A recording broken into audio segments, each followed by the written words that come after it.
Hey guys, what is going on? It is Thompson or Randomania11, back with episode 24 of our Pokemon X Wonderlocke, and we are here in the Elite Four room, about to take on our last two Elite Four members. Now, in the last episode, if you didn't see, we took on Wilkstrom and Malva, and ended up losing our Nidoqueen to Malva's Chandelure, which hit us up with the Flamethrower and ended up knocking us out. But in today's episode, guys, we are hopefully not going to have any repeat incidents. We're going to go and take on our last two Elite Four members, Drasna and Seibold. We'll leave Seibold to last, just going in a zigzag pattern across the room or whatever. We'll go ahead and take on Drasna with her Dragon-type Pokemon. She, of course, leads off with a Dragalge, I believe. So we're going to be leading off ourselves with our Crocodile, just to hit it up with with Earthquake.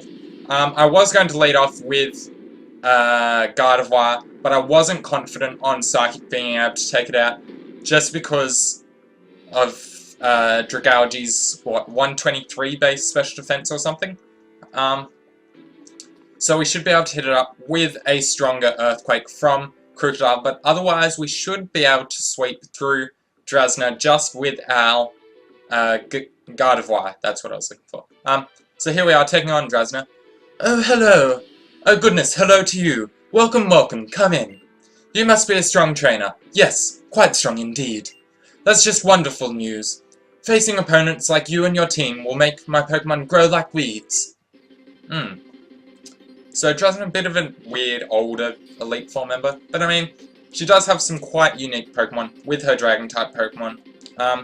So Elite Four Drasna, sending out Dragalge. Here we go, taking on Dragalge with our Crocodile, like I said. And I wasn't confident with Psychic's ability to take it out, so we should just be able to hit it up with the Earthquake. Should be a nice and clean one-shot against it. If not, then we would have been hit up with a Surf or Dragon Pulse, which would have hurt, definitely. But looks like it's no problem there. Crocodile getting a Moxie boost, but we don't really care all that much about it, because we are going to go straight ahead and switch out into our Gardevoir. Gardevoir should be able to eat up anything that her remaining dragons want to go for. So I'll go ahead and go into Gardevoir. It's a shame that we don't have access to, what's it called? The Gardevoir, right? Is that how you say it?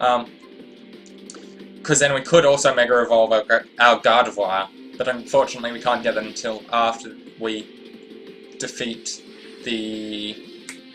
until after we defeat, well, obviously Diantha in post-game. So going for the Cotton Guard, not going to make much of a difference because we are hitting it on its special side. So an easy two-shot there with the Dazzling Gleam against the Altaria. Gardevoir getting a little bit of experience there. Now Drasna's going to go into Noivern. We should still be okay, we are at full HP. And Noivern's very fast, but it's not exactly the strongest thing in the world. So we should be able to hit it up with another Dazzling Gleam. And as long as we don't get flinched, it's not like it's like a King's Rock Air Slash bloody Togekiss or something. Almost one-shotting it there with the Dazzling Gleam. We'll go for the Psychic as she goes for the full restore, just to get a bit more damage off on it. Hopefully not bringing it down to a point where she needs to heal it up again, but still doing a decent amount of damage there. So there we go. Nice and solid damage. And Dazzling Gleam's what? 160, because it's super effective with Stab, which is up to 240. Thunderbolt is 180. We'll go ahead for the Dazzling Gleam. Should be our safest attack, as long as we don't get flinched. Don't flinch us, don't flinch us. There we go. Surviving the flinch. Well, not surviving because we didn't get flinched. But avoiding the flinches there is what I was meant to say. Taking out the Noivern. And all that she has left is the Druddigon. Shouldn't have too much to hit us up with. Although, once again, I don't know if we will be able to one-shot it, because it is, well, bulkier for a Dragon type. So I'll go ahead and heal our Gardevoir up. Let's see, up to full HP, and it's going for the Chip Away. So this shouldn't do too much. Doing half, alright. We'll see how much Dazzling, well, that wasn't quite half, but we will be able to take another one, see how much Dazzling Gleam does, down to a point where, why is it going for revenge? We're like 4 times to resist that. Anyway, stupid AI. I thought that she wouldn't have healed there. It was still in the yellow, so. Anyway, we are going to hit it up with another Dazzling Gleam. And that did a heap more damage that turn. Will she go for another full restore? No, she won't. There we go. So we are able to take out Drasna's last Pokemon, her Dragon, which means that we only have one last member of the Elite Four to take on. So we will now have a clean run. Should be pretty easy to solo the last member, Seibold, with our Raichu. Oh, you're too much. You and your Pokemon are simply charming. Why, thank you. So I'll go ahead and switch up our party here. Raichu in the front will heal our Gardevoir just in case, because it does have Thunderbolt itself, so if we need to, we will be able to switch Gardevoir in. But it shouldn't be that big of a deal. So I'll go ahead and leave. And of course Drasna wants to say goodbye to us. Oh, you're going already. Farewell then. With your Pokemon, I'm sure you can beat the last of us. You bet we can. So I'll go ahead and set on the teleporter there, taking us back to the center room, where we are left to face the final Elite Four member before the champion in the Flood Chamber. We are going to go ahead and take on Seibold. So, like I said, this shouldn't be too much of a challenge, just because, like, Raichu with a Zap Plate, with Thunderbolt, it's going to be hitting damn hard. And it's super effective against all of his Pokemon, so we should be doing, like, it should be a nice and easy Elite Four battle here. A nice and powerful entrance animation there. Seriously cool room here. I mean, look at that waterfall. It's just a shame we're standing in a puddle. Getting our shoes all wet. Oh, wet. Oh, wet. Oh, wet. Oh, wet. I just wanna make you sweat. No, I simply can't say. You there, young man. I have a question I must pose to you. Do you think Pokemon battling can ever be worthy of being called an art? Yeah, sure. Indeed. You see, cooking is a type of art that disappears as soon as it's completed. Pokemon battles are the same. Even memories of sweet victory soon fade after the battle ends. To devote yourself entirely to such a life, made up of fleeting experiences, that is truly artful. So apparently we are now an artist. Why, thank you, Seibold. So here we go, taking on the final member before the champion. Can we make this a nice and short battle here? Taking on Seibold in the Flood Chamber for our final entrance into the Elite Four. We have Raichu here, sitting nice and comfy with the Thunderbolt. Let's see how much this does. Should be in a nice and comfortable position to not quite one-shot it. Wow. How much will this Water Pulse do? That does a lot of damage, and we are confused. Of course we get confused. Thank you very much, Clawitzer. Going to need to switch into our Blastoise just to eat up whatever attack it wants to go for. Because I don't want to risk the confusion. As Seibold goes for the full restore, we don't have any super effective moves of our own against this, but we can see how much a Water Pulse does, and hopefully get a Confusion Hacks back on the Clawitzer. Because Clawitzer's, like, it's decently bulky and everything. I mean, that's why, like, in, what, it's RU or something? People run Assault Vest and whatever. Because, yeah, it's just absolutely eating up that hit there. As it goes for the Dragon Pulse against us, doing almost half.